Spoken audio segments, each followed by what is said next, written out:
Selamat malam semuanya. Selamat malam. Shalom. Kok nggak semangat sih? Pasangan suami istri ini bagaimana sih? Shalom. Semangat. Ya, sekarang buat para suami. Shalom. Para istri, shalom. Wah, luar biasa semangat. Wah, ini ada pembicara kondang. Saya merasa malu loh, ada dia nih. Baik, Benny ya. Baik, saudara-saudari, para suami istri ya, komunitas Mayo. Kita membahas tentang apa? Tentang apa? Nah lo, tentang apa? Cinta. Ini kalau saya tanya sama panitia nggak salah pilih pembicara kah?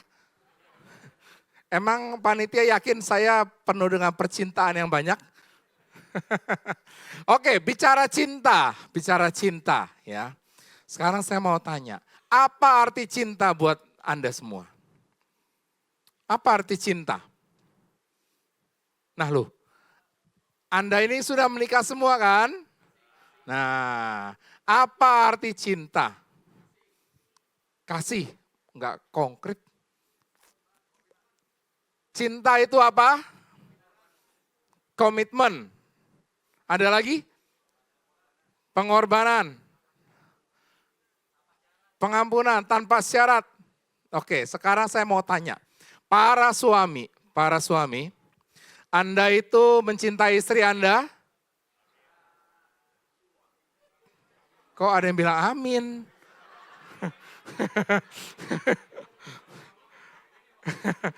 Wah kacau nih ya, kacau nih. Para istri Anda mencintai suami Anda? Kok nggak kompak?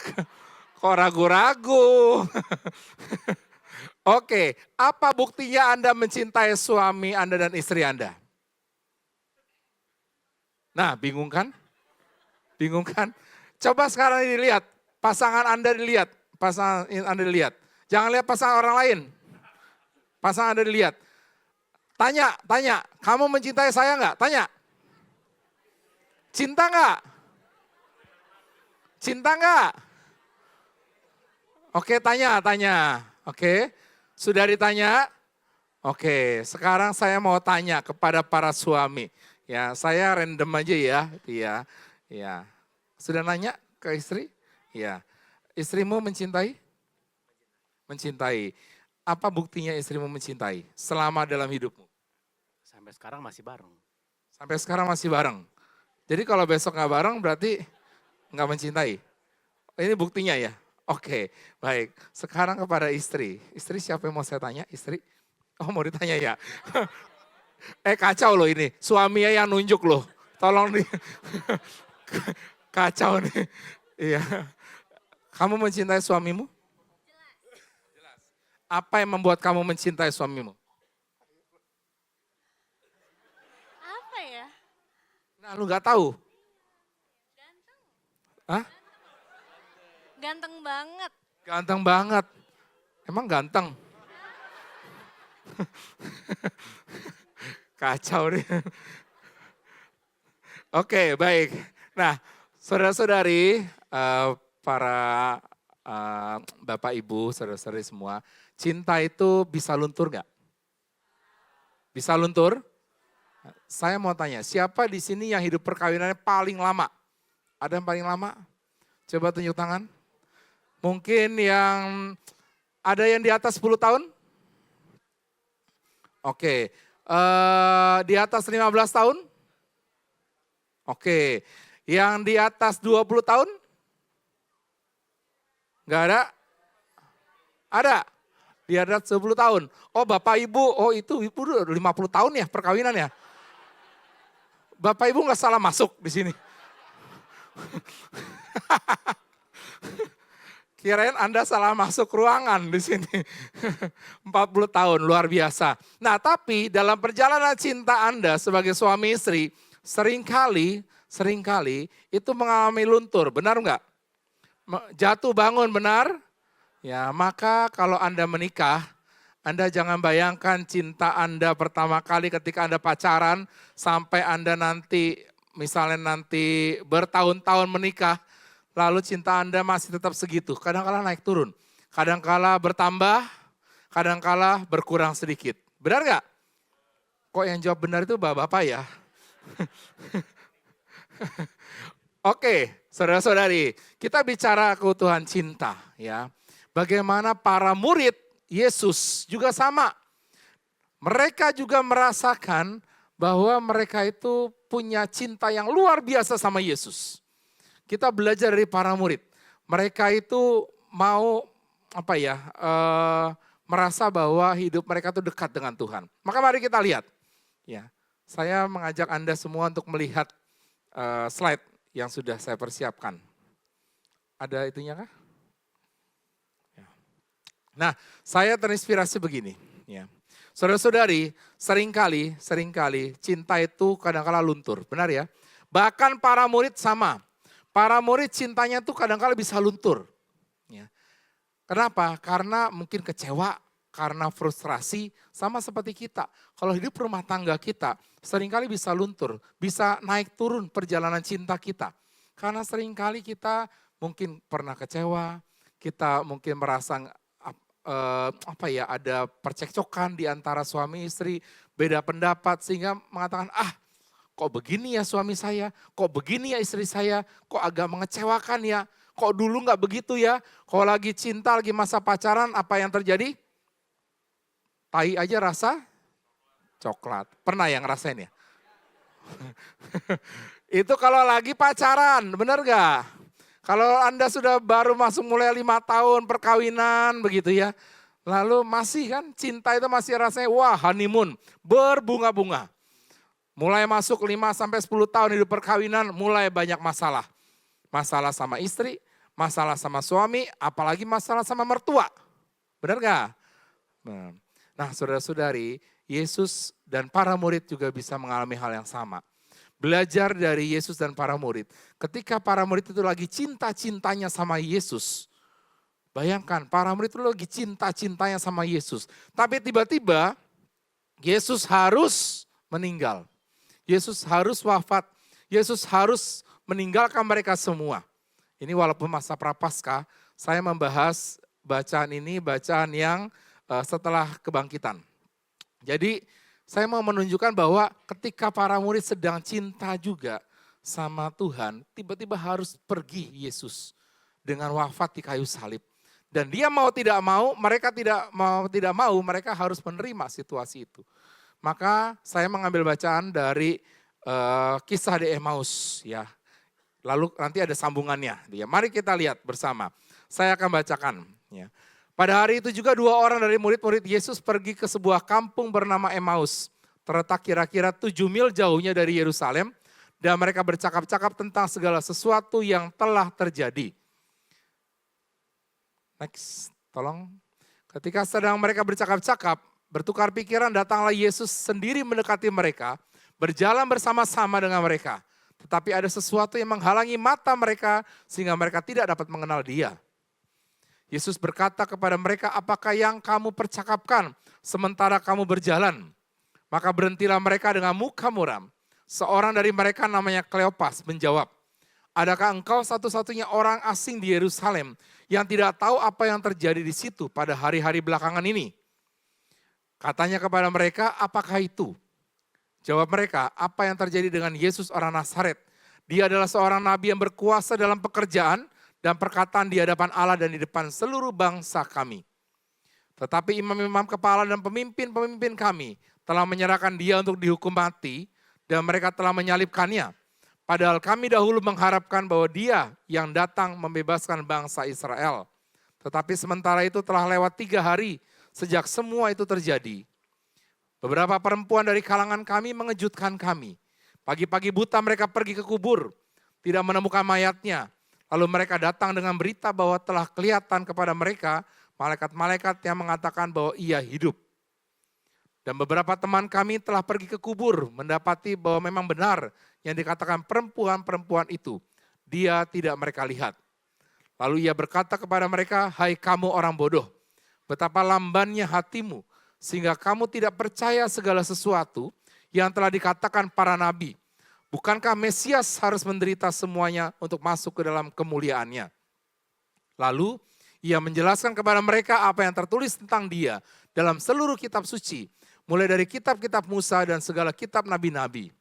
Mereka mendekati kampung yang mereka tuju, lalu ia berbuat seolah-olah hendak meneruskan perjalanannya. Tetapi mereka sangat mendesaknya, katanya, tinggallah bersama-sama dengan kami, sebab hari telah menjelang malam dan matahari hampir terbenam. Lalu masuklah ia, tinggal bersama-sama dengan mereka. Waktu ia duduk makan dengan mereka, ia mengambil roti, mengucap berkat, memecah-mecahkan dan memberikannya kepada mereka. Ketika itu terbukalah mata mereka dan mereka pun mengenal dia. Tetapi dia lenyap dari tengah-tengah mereka. Kata mereka seorang kepada yang lain, bukankah hati kita berkobar-kobar ketika ia berbicara dengan kita di tengah jalan dan ketika ia menerangkan kitab suci kepada kita?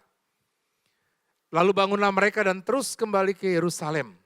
Di situ mereka mendapati ke-11 murid. Mereka sedang berkumpul bersama-sama dengan teman-teman mereka. Kata mereka, sesungguhnya Tuhan telah bangkit dan telah menampakkan diri kepada Simon. Lalu kedua orang itu pun menceritakan apa yang terjadi di tengah jalan dan bagaimana mereka mengenal dia pada waktu ia memecah-mecahkan roti.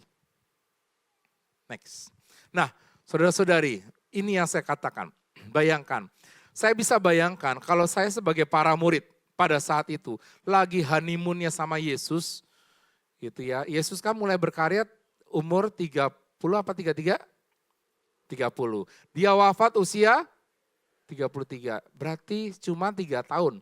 Honeymoonnya mereka dengan Yesus cuma 3 tahun. 3 tahun lagi cinta-cintanya, bayangkan. Tapi tiba-tiba harus pergi, harus meninggalkan. Apa yang terjadi? Nah itu, ini kisahnya. Emmaus, mereka penuh kecewa, sedih, frustrasi, putus asa, dan kehilangan arah. Mungkin di antara kita sama saudara-saudari. Anda di dalam hidup rumah tangga, mungkin ketika Anda mengalami kecewa, Anda lagi 3 tahun, lagi 5 tahun, lagi happy-happynya pernikahan, lalu kemudian harus punya sebuah masalah yang harus dihadapi dan sebagainya. Mungkin seringkali itu kita kecewa. Kok pasangan saya begini ya? Kok dulu nggak kelihatan ya? Kok sekarang kelihatan ya? Ya, kok dulu baik-baik aja? Kok dulu kemana-mana waktu pacaran mau nganterin? Bener nggak? Tapi sekarang kalau sudah nikah, udah pergi sendiri aja naik Grab, gampang kan? Ya. Seringkali begitu. Suruh jemput susah, ada aja alasannya. Bangun pagi susah, dulu waktu masih pacaran mau bangun pagi. Mau dibela-belain dan sebagainya. Seringkali ada cinta yang sedang dibangun, tapi kadangkala kita merasa kecewa. Kita merasa kok rasanya frustrasi ya. Menjalani hidup perkawinan dan juga membangun perkawinan itu tidak mudah.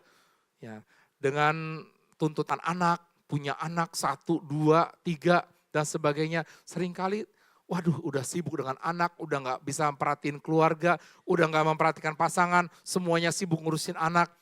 Saling gak care satu sama lain, mulailah muncul kecewa, mulai muncul frustrasi, mulai muncul rasa kok begini ya, kok begitu ya, dan sebagainya.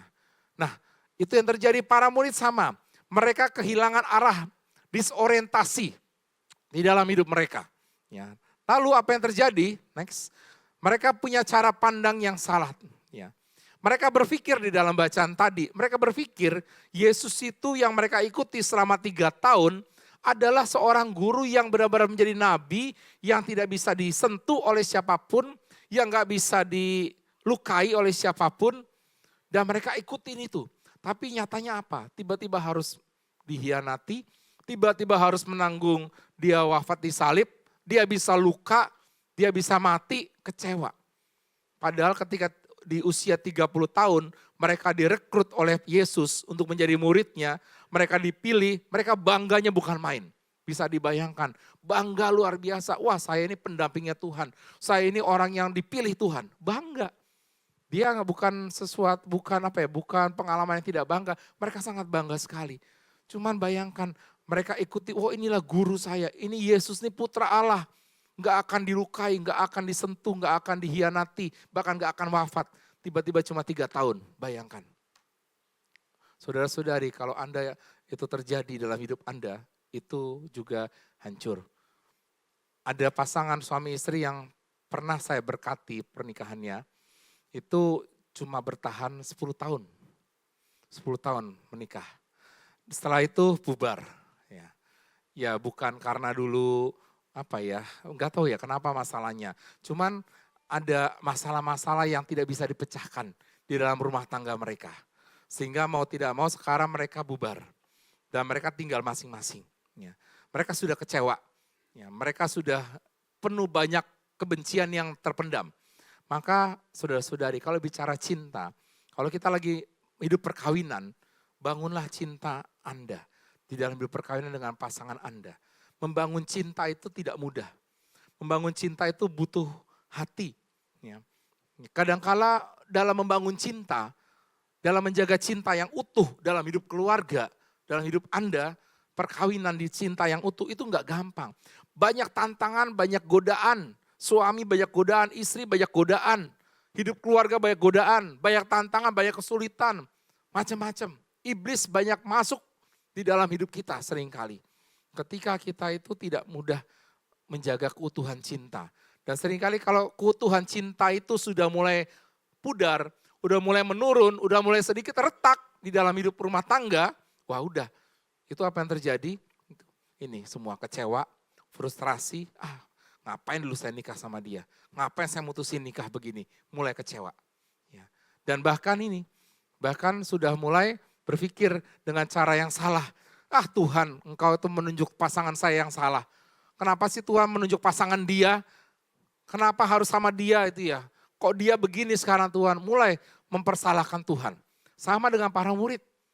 Mereka punya cara pandang yang salah tentang Tuhan. Ya. Dan akhirnya, next. Ya, mereka pergi dan tertutup.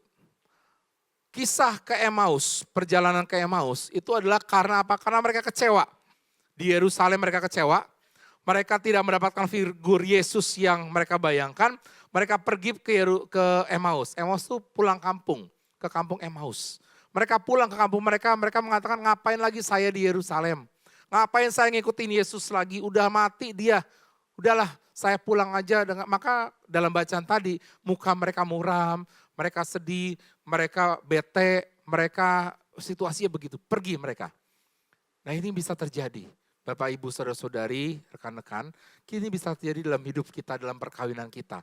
Ketika kita mungkin frustrasi, ketika kita mungkin dalam kondisi kita berpikir bahwa ini Tuhan kok begini ya, dan perkawinan gak bisa disatukan lagi, cintanya udah mulai retak, gak utuh lagi. Seringkali kita mudah mengatakan, udah kita masing-masing ya, udah kita pergi ya, udah kamu ke sana terserah kamu ngapain. Oke, kita mau tinggal satu rumah tetap, tapi kita urus masing-masing. Bisa begitu loh.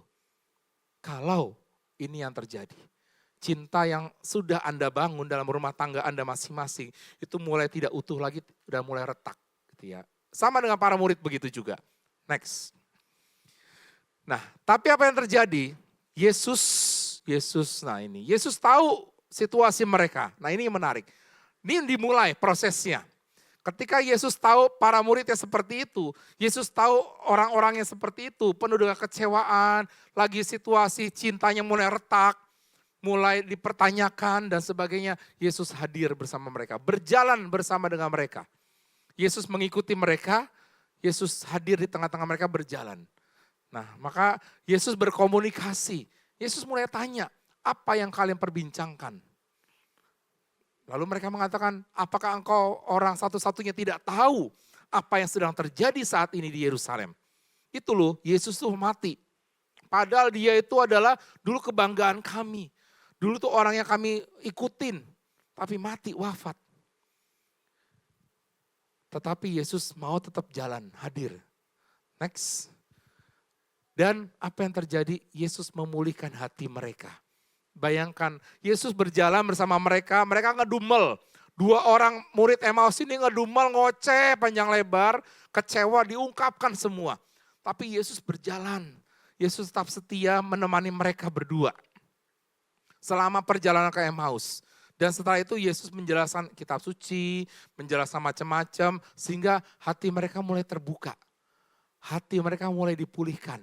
Karena apa? Karena mereka mau mendengarkan Yesus yang bicara juga. Bukan cuma mereka yang ngomong, tapi Yesus ngomong mereka dengerin.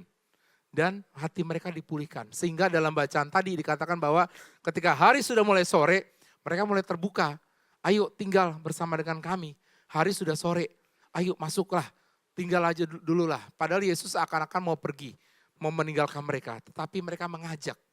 Itu kan buktinya bahwa hati mereka sudah mulai terbuka. Sudah mulai pulih lagi. Dan apalagi ketika mereka makan bersama, ya, dan mata mereka terbuka karena Yesus memecah-mecah roti. Hati mereka semakin dipulihkan dan mereka sadar. Nah, mata dan hati terbuka, mereka mengenal Dia itu Tuhan. Dan mulailah hati mulai terbuka, mulai berkobar-kobar kembali. Dan akhirnya mereka pulang balik ke Yerusalem, gak jadi ke Emmaus. Mereka balik ke Yerusalem ketemu sama teman-temannya, cerita macam-macam. Bahwa Tuhan sudah memulihkan saya, Tuhan hidup. Tuhan benar-benar menjaga dan memulihkan keutuhan cinta saya. Saya mencintai Tuhan lagi. Nah saudara-saudari, ini kisahnya sebenarnya. Bagaimana para murid pun juga kadang-kala mengalami keretakan cinta terhadap Yesus. Jadi jangan bertanya, kenapa sih Tuhan kami kok cinta saya sama istri saya retak dan sebagainya. Mungkin kadang-kala menurun, mungkin kadang-kala lagi bosen, mungkin kadang-kala lagi jengkel, lagi jenuh saya menghadapi pasangan saya dan sebagainya. Nah ini, para murid pun juga mengalami seperti itu. Tetapi kuncinya adalah, kuncinya adalah ini. Pertama adalah membuka komunikasi dan dialog bersama Yesus. Dalam hidup rumah tangga, ketika kita cinta Anda, dalam hidup perkawinan Anda, mulai sedikit ada keraguan, mulai sedikit ada keretakan, mulai sedikit ada gangguan, sedikit saja, jangan pernah dibiarkan.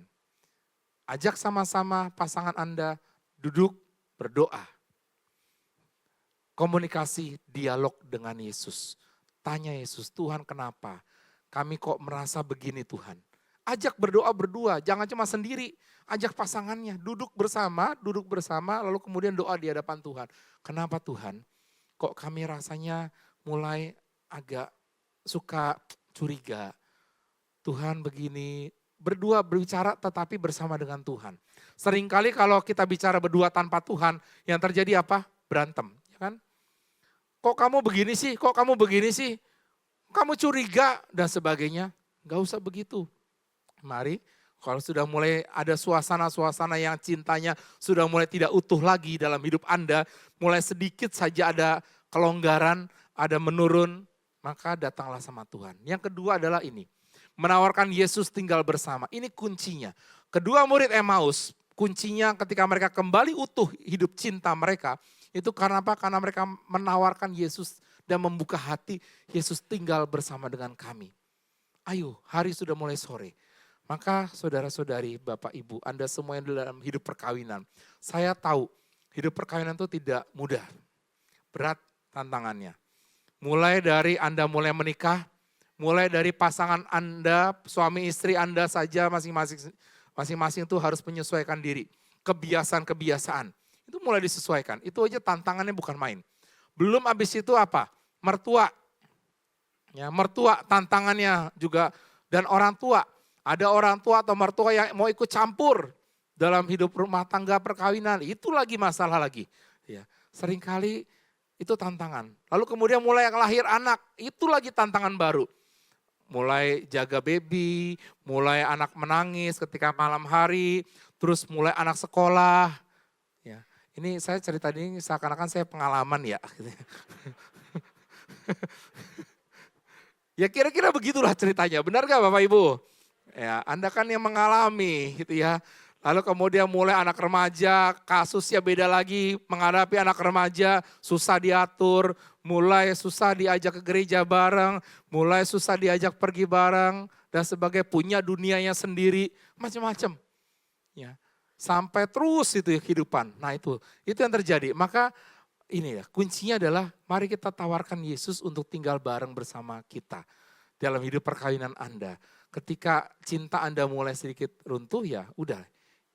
Ya mari kita mau membuka hati supaya Yesus itu hadir tinggal dan kita berkomunikasi, berdoa sama Tuhan. Nah, next.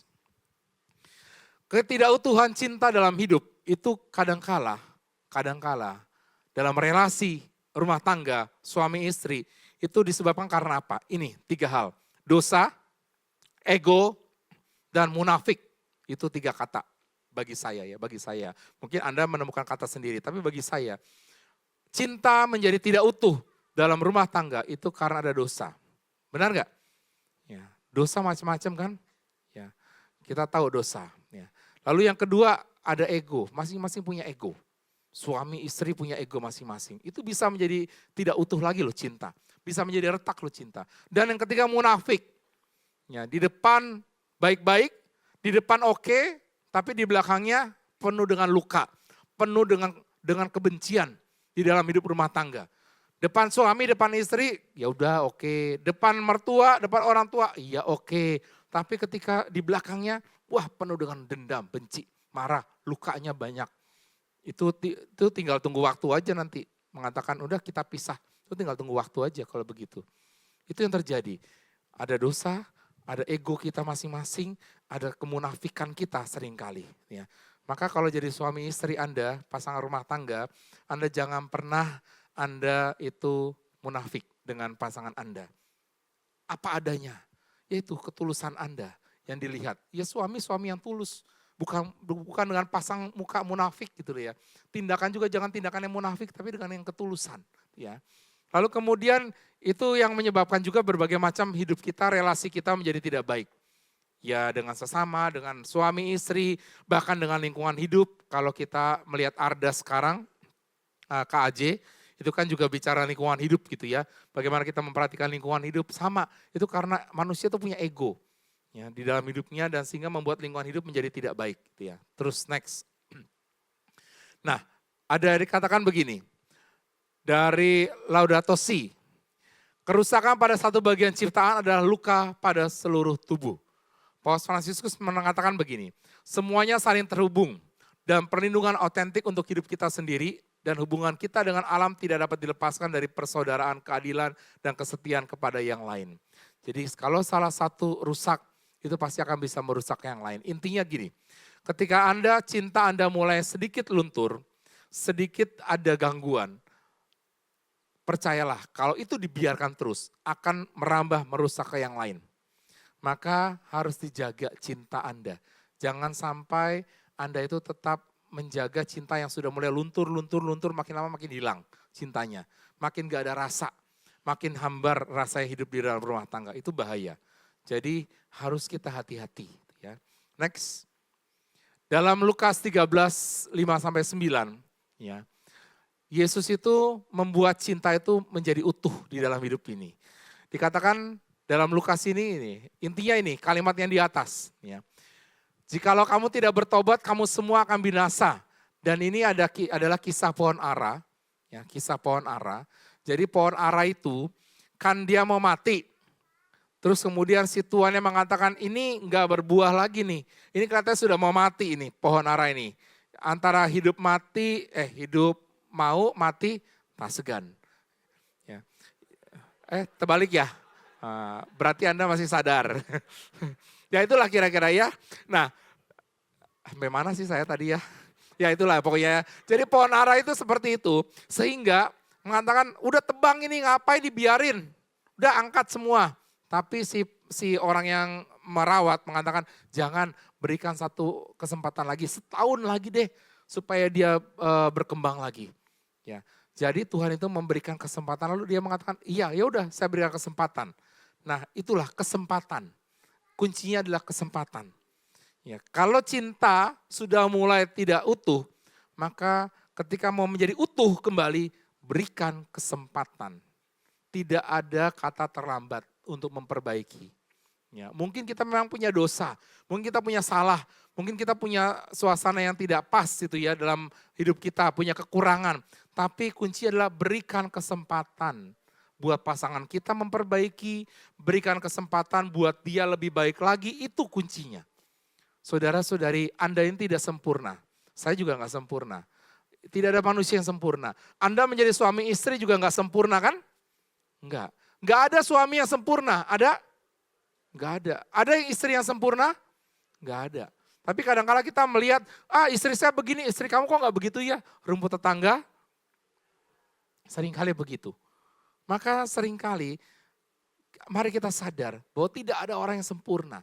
Tidak ada seorang suami yang sempurna. Kita tidak pernah dilatih menjadi seorang suami yang sempurna atau istri yang sempurna. Nggak ada. Semua itu belajar dari proses dan makanya harus beri kesempatan kedua. Sama seperti pohon ara ini. Dia diberikan kesempatan supaya dia bertumbuh lagi dan akhirnya dia bertumbuh setahun lagi. Ya, karena Tuhan itu memberikan kesempatan itu. Next. Terus dibuka aja semua. Ya, oke. Nah, jadi keutuhan itu adalah bertobat meninggalkan cara yang lama, melakukan sesuatu yang baru dengan nyata dan konkret. Jadi inti adalah ini adalah pohon ara, bagaimana kita mau menjaga keutuhan hidup kita, keutuhan cinta kita adalah dengan bertobat, dengan memperbaiki, berikan kesempatan pada dia. Saudara-saudari, saya yakin Anda di dalam rumah tangga pasti pernah berantem. Pernah? Pernah berantem? Nah, bagaimana Anda menyelesaikannya? Pertanyaannya. Anda menerima kembali pasangan Anda berbaikan kembali dengan pasangan Anda, apakah Anda dengan syarat? Atau Anda sungguh-sungguh tulus, ya sudah oke, saya ampunin kamu. Saya beri kesempatan kamu untuk memperbaiki. Udah, gak diingat-ingat lagi. Tapi rata-rata orang itu mengingat-ingat, benar gak? Rata-rata orang diingat, dulu kamu pernah begini lagi nih, sekarang diulangin lagi nih. Berarti belum diampuni yang dulu. Berarti masih diingat-ingat, masih punya dendam, masih punya luka. Nah itu, maka dalam hidup rumah tangga itu akan tetap mempengaruhi keutuhan cinta Anda. Cinta akan semakin menurun, akan retak ketika kita menjaga terus-menerus luka-luka itu. Ya, tapi kita tidak memberi kesempatan dan kita lepaskan itu semua, kita ampuni dengan tulus dan sebagainya sehingga kita memberi kesempatan supaya lebih utuh lagi cinta itu. Nah, di sini dikatakan bahwa hidup itu adalah anugerah dan kesempatan yang terbatas dari Tuhan.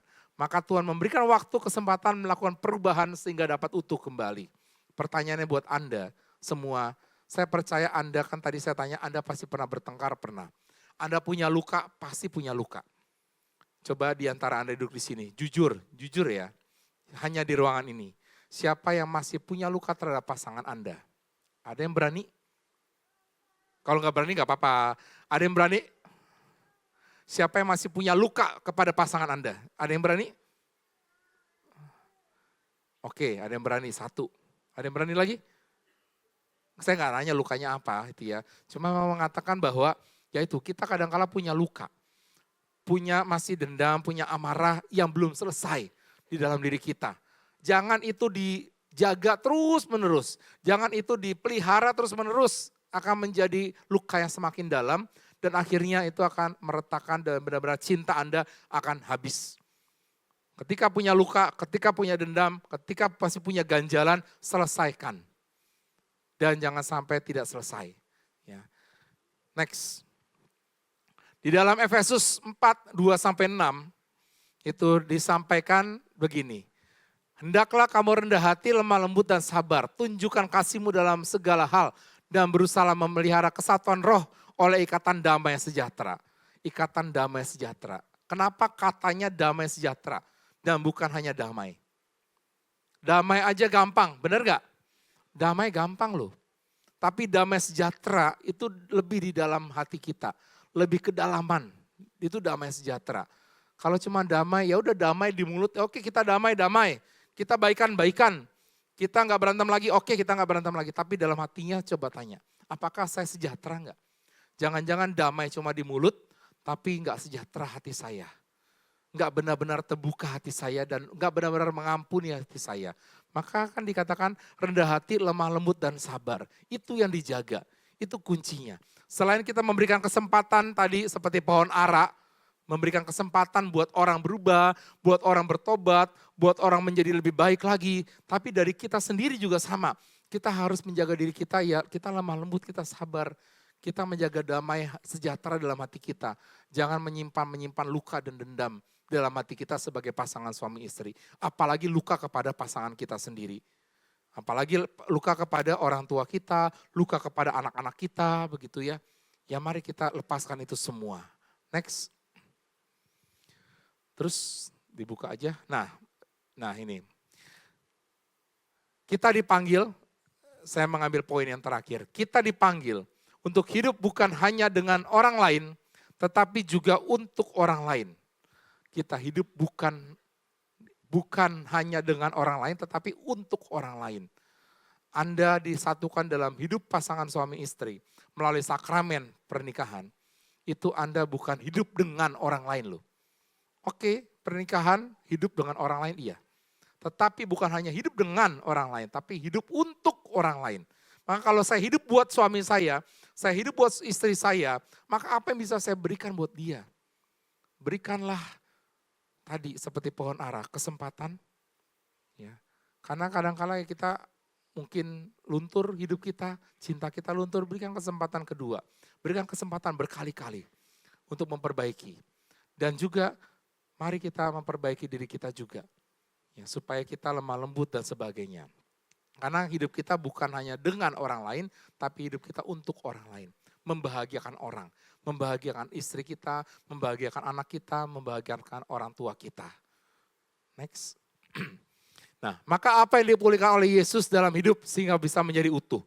Yesus memulihkan apa? Pasti cinta Anda. Kenapa saya bicara cinta? Karena ya Anda itu kan pasangan suami istri. Dan Anda disatukan itu pasti karena cinta. Dan Anda duduk di sini semua dengan pasangan Anda karena Anda mencintai pasangan Anda juga. Pasti. Ya. Mungkin ada yang sudah redup cintanya, ya saya tidak tahu ya. Mungkin ada yang masih menggebu-gebu baru menikah. Ya.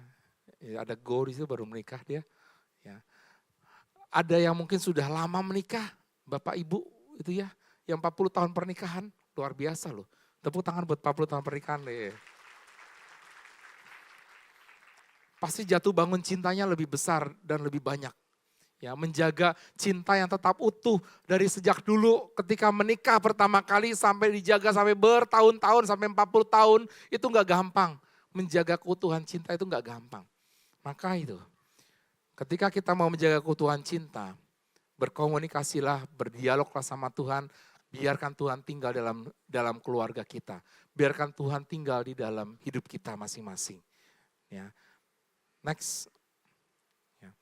Allah menitipkan kelebihan di setiap kekurangan. Allah menitipkan kekuatan di setiap kelemahan. Allah menitipkan sukacita di setiap duka cita. Menitipkan harapan di setiap keraguan. Dan Allah berjanji semua akan indah pada waktunya. Menarik adalah Allah itu menitipkan kekuatan di setiap kelemahan kita. Ketika Anda menjalani hidup suami istri, kadangkala Anda lemah, kadangkala Anda jatuh, kadangkala Anda mungkin tidak pas hidup Anda, kadangkala Anda kecewa dengan pasangan Anda mungkin mempertanyakan kenapa begini, kenapa begitu, punya begitu banyak problem dalam rumah tangga. Itu kan kelemahan semua, godaan. Tetapi Allah, Tuhan menitipkan sedikit kekuatan buat Anda untuk menyatukan kembali cinta Anda. Ketika Anda mulai ragu, Allah menitipkan kekuatan baru supaya bisa merangkul kembali cinta Anda dengan pasangan Anda, dengan keluarga Anda, dengan anak-anak Anda supaya tetap bisa bersatu. Cintanya utuh. Ya. Next, Yesus tidak pernah menghakimi tetapi memulihkan hidup kita. Dan next, Yesus selalu membuka mata dan hati. Seperti para murid yang ke Emmaus, dia tidak menjudge dua murid itu. Kamu sih, kenapa kamu begini begitu? Tidak. Tapi dia tetap berjalan bersama, dia tetap hadir, dia tetap menguatkan, bahkan memulihkan hati mereka. Sehingga mereka kembali mencintai Yesus. Dan Yesus mau datang, dia tidak pernah menghakimi Anda. Dia tidak pernah membuat kita semua merasa malu di hadapan Tuhan.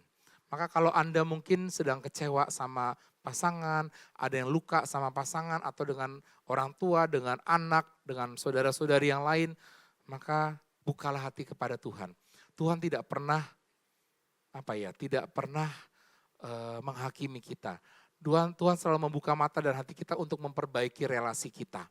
Dan malam hari ini ketika kita bicara tema keutuhan cinta, saya mengatakan pada Anda, cinta Anda yang dulu ketika Anda mulai dari pacaran, memutuskan menikah, itu kan cintanya masih utuh banget itu ya.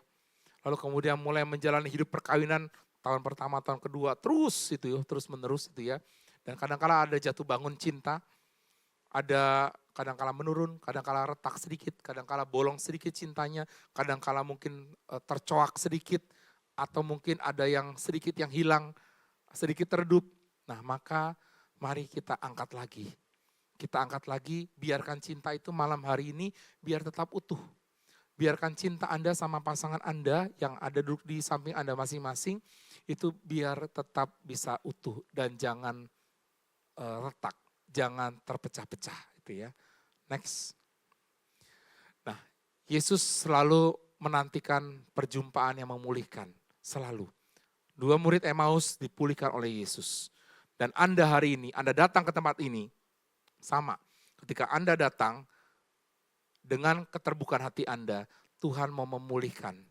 Maka dalam hati Anda nanti kita akan berdoa, dalam hati Anda, tolong Anda mengatakan bahwa Tuhan tinggallah bersama dengan kami. Tinggallah bersama dengan pasangan kami. Tinggallah bersama keluarga kami. Tinggallah di dalam perkawinan hidup kami. Supaya hidup perkawinan kami tetap utuh cinta kami. Tidak retak, walaupun mungkin ada godaan, ada tantangan dan sebagainya. Dan ketika kita membuka hati itu kepada Tuhan malam hari ini, Anda yang datang pada malam hari ini, Tuhan akan memulihkan Anda semua. Ya. Next. Kata-kata terakhir gini, kok kata-kata terakhir ya? Hidup adalah tentang pilihan. Setiap pilihan melibatkan hati. Setiap pilihan melibatkan hati. Dalam pilihan hati memulihkan keutuhan cinta dalam hidup kita. Jadi tergantung hati Anda. Ya. Apakah hati Anda mau dipulihkan atau tidak? Apakah cinta Anda itu mau diutuhkan kembali atau tidak? Ya. Mungkin kalau sudah utuh sampai saat ini masih utuh dari dulu, ya puji Tuhan. Tapi kalau dilihat-lihat mungkin ada yang sudah terkelupas, ada yang sudah terluka, ada yang sudah bolong sedikit cintanya.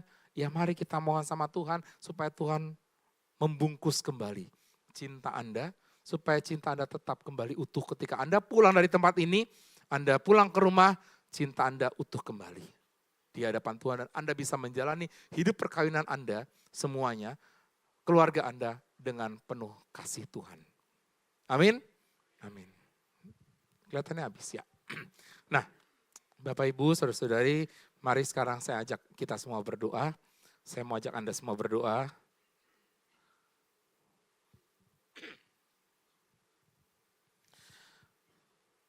Mari kita mau datang kepada Tuhan.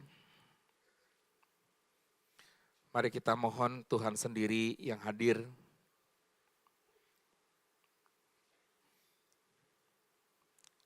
Saya ajak Anda untuk memejamkan mata. Pegang tangan pasangan Anda masing-masing. Buka hati Anda.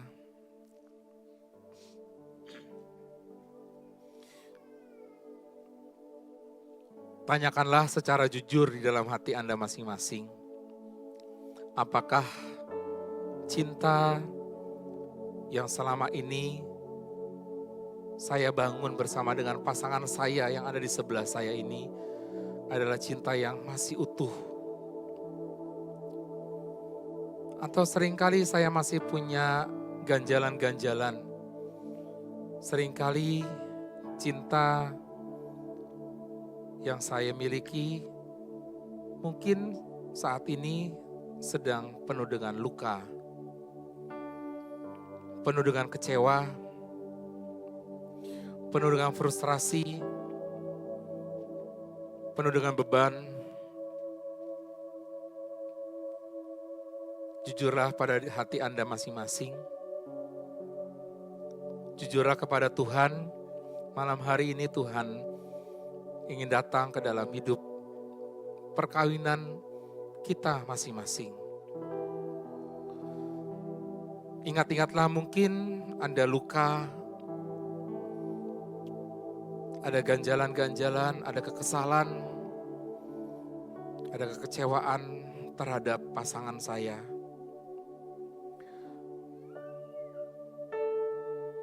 Yesus malam hari ini ingin memulihkan cinta Anda masing-masing. Yesus malam hari ini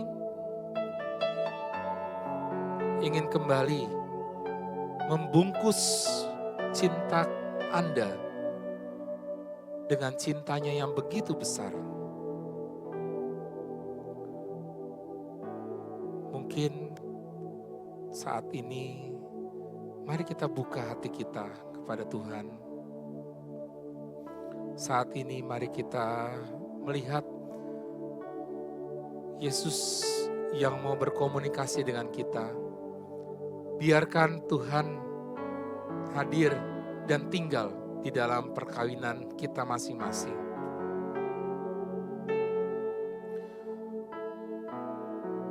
Silakan di dalam hati, katakanlah Yesus, tinggallah dalam perkawinan kami berdua.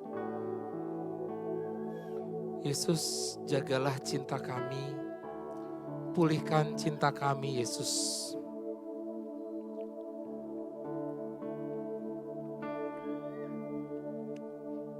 Mungkin ada saatnya ketika kita mengalami hidup kita, hidup perkawinan, ada rasa kecewa, ada rasa marah, ada rasa emosi, ada luka dengan pasangan kita. Tetapi harus kita hadapi setiap hari sampai hari ini.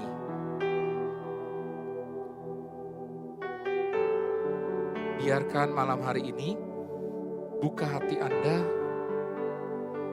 Biarkan tetap setia kepada Tuhan, tetap setia kepada pasangan Anda. Mintalah kepada Tuhan supaya Tuhan, saya mau setia kepada pasangan saya. Walaupun saya pernah berdosa, saya pernah punya kelemahan, saya pernah mengecewakan, saya pernah melukai, tapi saya percaya Tuhan, Engkau akan membungkus kembali cinta kami sampai seumur hidup kami, karena Engkau yang mempersatukan kami.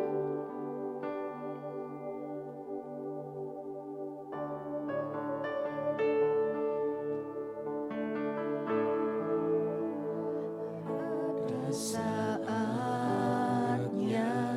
yang ku alami tak seperti yang aku ingini, ku tetapkan hati untuk percaya.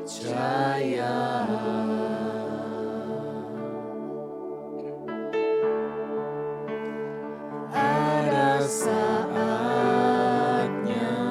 yang ku hadapi, seringkali aku tak mengerti, ku memilih untuk tetap setia.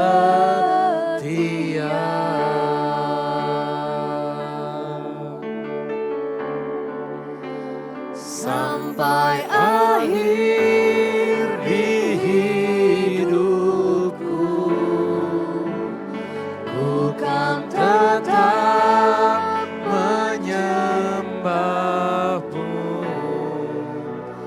melayanimu. Tuhan, kami ingin melayani pasangan saya Tuhan, seumur hidup saya Tuhan. Bahkan sampai aku menutup mata Tuhan, aku tetap mencintai pasangan saya Tuhan. Sampai ku menutup mata, ku tetap mengasihimu, biar kau dapati ku hamba-Mu yang setia. Mari kita berdoa sama Tuhan. Biarkan Tuhan pada malam hari ini, Dia sendiri yang tetap menjaga kesetiaan cinta kita. Biarkan cinta kita di hadapan Tuhan tetap setia. Dan kita mengatakan kepada Tuhan, Tuhan saya mau setia kepada pasangan saya ini yang sudah Engkau berikan sampai seumur hidup saya. Sampai aku menutup mataku Tuhan. Aku tetap mengasihi dia, aku tetap mencintai dia Tuhan. Biarkan Engkau tetap mendampingi dan mengutuhkan cinta kami Tuhan. Ada saatnya yang ku alami, tak seperti yang aku ingini, ku tetapkan hati untuk percaya.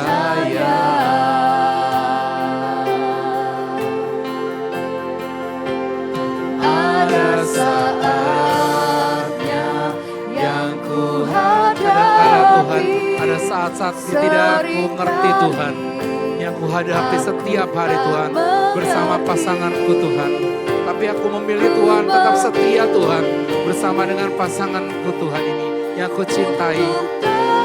tetap setia.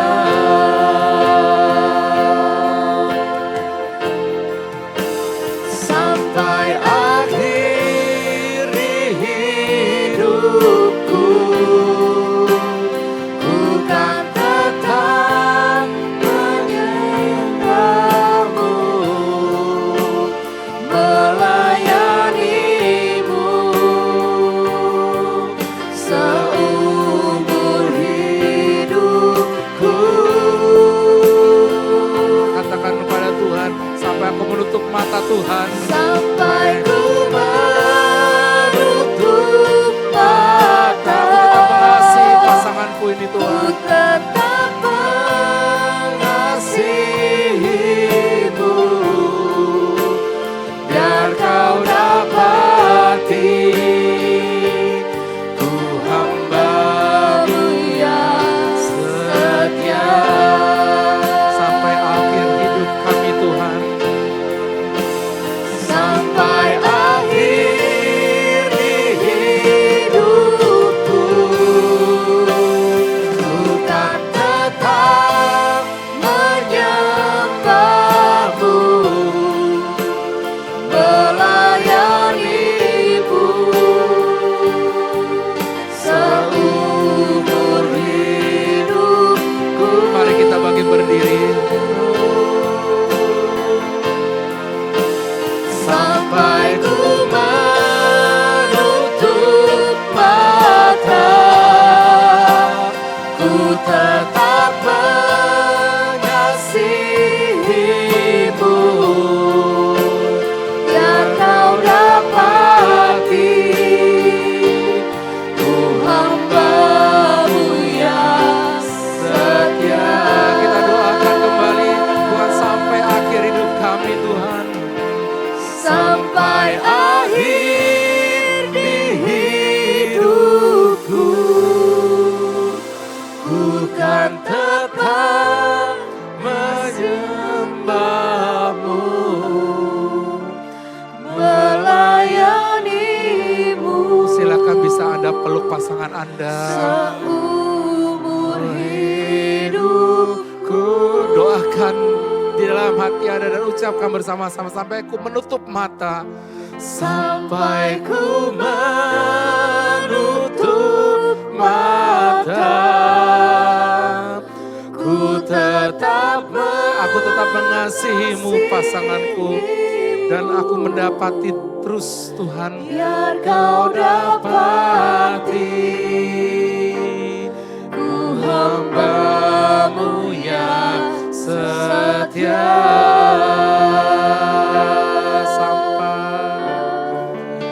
Sampai akhir di hidupku, ku kan tetap menyembahmu Di dalam hati, dan ucapkanlah kepada pasangan masing-masing, aku mencintaimu.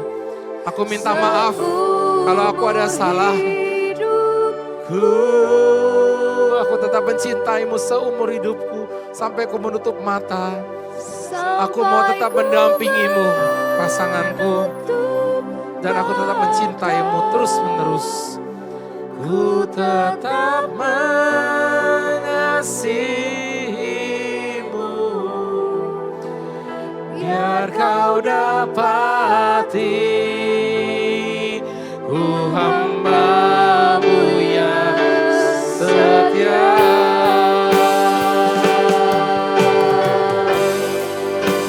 Sampai akhir di hidupku, ku kan tetap menyembah-Mu, melayani-Mu seumur hidupku.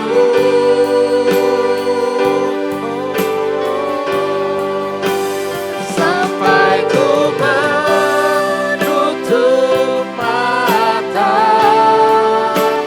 ku tetap mengasihimu, biar kau dapati. Sekali lagi kita doakan pada Tuhan, kita mau seumur hidup kita ingin menyembah Tuhan dan kita ingin mengasihi, melayani pasangan kita. Sampai akhir di hidupku, ku kan tetap menyembah-Mu, melayani-Mu seumur hidupku.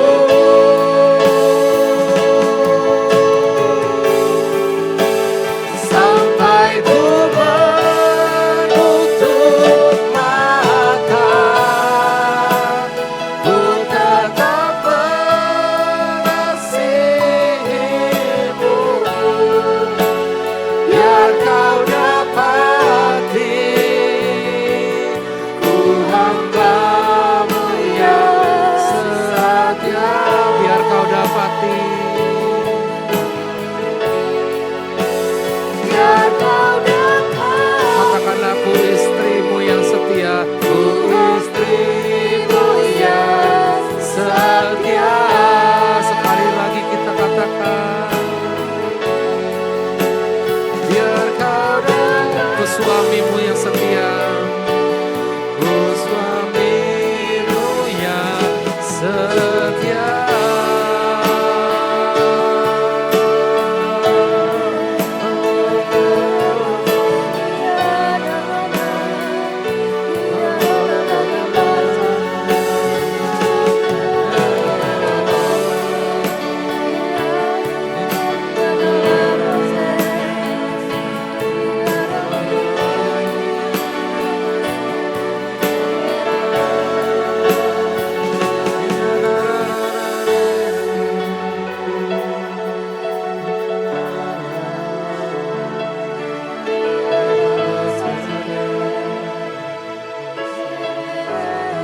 Berdoalah kepada Tuhan. Biarkan Yesus hari ini yang datang ke dalam diri Anda masing-masing. Di dalam hidup perkawinan Anda berdua, bukalah komunikasi dengan Yesus. Biarkanlah Yesus tinggal bersama dengan bahtera hidup rumah tangga kalian. Biarkan Yesus malam hari ini yang memulihkan cinta Anda masing-masing. Biarkan Yesus yang memberikan kesempatan buat kita untuk memulihkan cinta, menyatukan kembali dan mengutuhkan cinta kita. Dan biarkan juga Yesus yang membuat hati kita lemah lembut, hati kita penuh dengan kesabaran dalam menjalani hidup perkawinan ini. Dan dengan hati yang damai sejahtera, datang kepada Yesus. Tuhan, saya mau setia, saya mau cinta saya semakin dipulihkan dan diutuhkan bersama-Mu Tuhan.